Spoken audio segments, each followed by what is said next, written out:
Paris থেকে ২ ঘন্টা train journey করে একটা নাম না জানা পুরান একটা ঐতিহ্যের একটা বাড়িতে আসছি। এর আগে আমি এই দিক দিয়ে ট্রেনে করে এক জায়গায় যাইতেছিলাম একটা গন্তব্যে। তখন আমি দূর থেকে এই বাড়িটার ধ্বংসাবশেষ দেখছি। তো দেখার পরে আমার কাছে মনে হইছে যে করেই হোক আমার এই বাড়িতে আসতে হবে। কি মোটা বাউন্ডারি প্রাচীর! এটা হচ্ছে একদম ওই যে ঢোকার যে সরু পথটা গলিটা দেখা যাইতেছে, এটা সম্ভবত পুরান আমলের কোনো গেট ছিল। এটা হচ্ছে একটা প্রাচীর। এটা তো আর ওই বাড়ির অংশ হইলেও বাড়ির মূল কাঠামোর মধ্যে না। এটা হচ্ছে সাইড দিয়ে যে প্রাচীরগুলা ছিল, এই যে প্রাচীরগুলা কীরকম মোটা আমি যদি একটু দেখাই। অনেক লোকজন এই যে ব্যায়াম করতেছে, হাঁটতেছে।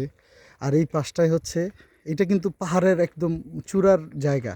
এই পাশটা একটু সমতল। এই যে আমি যদি পাশটা দেখাই, কি পরিমাণ মানে একটা রুমের মতন এইরকম পাশ। এই যে এইখানটায় ছিল হচ্ছে ওয়াচ টাওয়ার জাতীয় যেগুলো থাকে না, পাহাড়ের উপরে কোনো দুর্গ থাকলে ওইটা যে ওয়াচ টাওয়ারে ওয়াচ করার জন্য যেই করে, তো ওইটা হচ্ছে অনেকটা ওই রকম।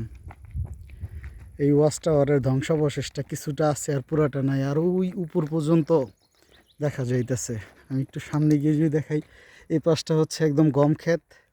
মানে আমার কাছে এত চমৎকার লাগতেছে, একদম গ্রামীণ আবহাওয়া।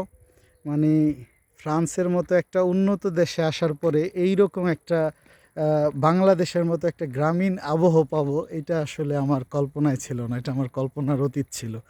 এই জায়গাটায় অনেক দূরের জার্নি এবং অজানা একটা গন্তব্যই ধরা যায়, কারণ আমি আগে পরে এই জায়গা সম্বন্ধে জানতাম না। শুধুমাত্র একদিন ট্রেন থেকে দেখছি, দেখে এই জায়গাটা আবিষ্কার করার নেশায় ছুটে আসছি। এবং আমার কাছে মনে হলো যে হ্যাঁ, খুব চমৎকার একটা জায়গা। তো রাজবাড়িটার মধ্যে কিছুক্ষণ পরে যাব। এই যে আমি যদি দেখাই, এই যে এটা হচ্ছে ওয়াচ টাওয়ারের ধ্বংসাবশেষ। এগুলো হচ্ছে দেয়াল, ওই যে চীনের প্রাচীর যেরকম এরকম পাহাড়ের উপর দিকে উঠে গেছে।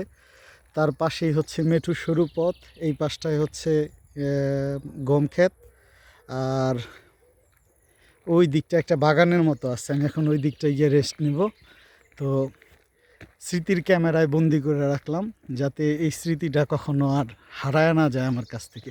এইরকম একটা অ্যাডভেঞ্চারওয়ালা দিন ক্যামেরার মধ্যে বন্দি করে রাখতে পারে আমার কাছে মানে খুবই আনন্দিত লাগতেছে নিজের কাছে। পাখির কীরকম ডাক শোনা যাইতেছে, মোবাইলে কতটা আসবে জানি না, তবে খুব খুব মানে সুমধুর, শ্রুতিমধুর একটা ডাক শোনা যাইতেছে পাখির এই জঙ্গল থেকে।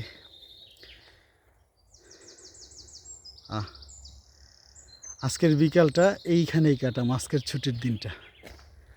ওয়াও, ভিডিওটা অনেক বড় হয়ে যাইতেছে। ঠিক আছে, ভালো থাকবেন সবাই, আবার দেখা হবে। আল্লাহ হাফেজ। আমি একদম হয়ে গেছি, হাঁটতে হাঁটতে পাহাড়ের চূড়ার দিকে উঠতে উঠতে বেশ ক্লান্ত হয়ে গেছি।